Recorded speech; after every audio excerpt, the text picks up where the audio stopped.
Samedi après-midi, le FC Bienne reçoit le leader de Promotion League, Étoile Carouge. Les Biennois occupent la 4e place du classement avec 46 points. Si les places 2 et 3 ne sont pas très loin, le trône semble inaccessible. Étoile Carouge a 10 points d'avance sur Rapperswil, classé 2e. Ce ne sera donc pas un match facile aujourd'hui pour le FC Bienne et les Genevois donnent le ton d'entrée de jeu. Ils essayent de contenir les Biennois dans leur moitié de terrain et ils y parviennent plutôt bien. Mais les Ceylandais se battent becs et ongles et s'offrent un peu d'air en gagnant des duels et se permettent quelques jolies combinaisons pour se dégager de l'étreinte de l'adversaire. Il y a aussi quelques contres, mais qui ne débouchent sur rien de bien dangereux. De son côté, Étoile Carouge domine certes, mais n'arrive pas non plus à se créer de grosses occasions. Quelques tirs cadrés, mais pas de quoi faire trembler la défense du FC Bienne. Une défense qui est disciplinée et permet d'enrayer une attaque qui aurait pu être dangereuse. Puis ça va vite et ça ne passe pas loin. À la pause, le score est toujours vierge. Au retour des vestiaires, les Biennois sont plus agressifs et parviennent à desserrer un peu l'étreinte genevoise, même si ce sont toujours les Blancs qui ont le contrôle du ballon.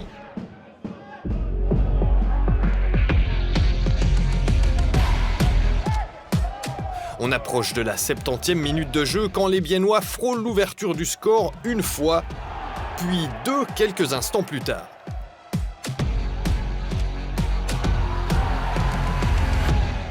Ça repart de l'autre côté, mais Carouge ne parvient toujours pas à se montrer réellement dangereux.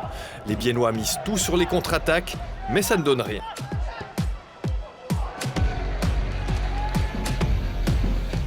Après 90 minutes, c'est toujours 0-0 et c'est dans le temps additionnel que le match va s'emballer complètement. Sur cette séquence, les Genevois reçoivent un penalty qui est converti. 1-0 pour les visiteurs. Les joueurs biennois jettent toute leur force dans la bataille et 2 minutes plus tard, nouveau coup de sifflet, nouveau penalty, mais pour Bienne cette fois. Malheureusement, le gardien genevois plonge du bon côté. Un peu malchanceux, les Biennois s'inclinent donc sur le score de 1-0. Ouais, je pense qu'on était un petit peu malheureux sur la fin. Ils ont penalty, ils marquent, on a penalty, on rate. Mais sur l'ensemble, je pense qu'on a fait une très bonne performance. Je pense que Carouge n'est pas premier du classement pour rien. Au niveau individualité et en équipe, ils sont encore un cran au-dessus. Mais on a montré du caractère, puis on a montré qu'on peut rivaliser avec eux. Et ils l'ont fait avec la manière, puisqu'ils auraient clairement pu gagner ce match avec un brin de chance en plus, malgré la forte pression exercée par les Genevois. Cela s'est joué à quelques détails. Exactement, ils ont eu peu d'occasions, on en a eu peu. C'était, je pense, un peu qui marquait le premier, gagner le match.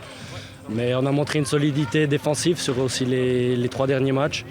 Et puis maintenant, quand on a une occasion, il faut absolument la planter et puis mener au score. Après le match, les joueurs des deux équipes se laissent un peu emporter par leurs émotions. Résultat, 2 cartons rouges pour les Biennois, un pour l'entraîneur assistant et un pour le joueur Yann Massambo. Le FC Bienne n'avait pas besoin de ça, d'autant que le match avait été plutôt correct de la part des deux équipes jusque-là. Bienne a clairement misé sur la défense, ce qui se voit aussi dans la composition de l'équipe. 3 attaquants sont restés sur le banc aujourd'hui. Miser plus sur l'attaque n'aurait pas forcément amené plus de buts. On peut jouer avec 3 attaquants ou même 4. Si les ballons n'arrivent pas, on est une équipe qui veut jouer au foot.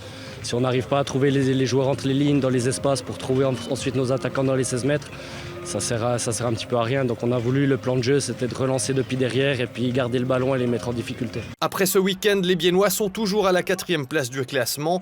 Leur prochain match est pour mercredi et il y aura de l'enjeu puisque leur adversaire sera le SR Delémont, actuel 5e du classement avec seulement 3 points de retard. Ouais, je pense que peu importe que l'adversaire, on va de toute façon donner le maximum, on a un objectif, on a les idées claires et puis on va tout donner lors des 7 derniers matchs pour engendrer le maximum de points et puis aller le plus haut possible au classement. Le derby se jouera en terre jurassienne. Le prochain match à domicile du FC Bienne est pour le 21 avril contre la 2 de Servette.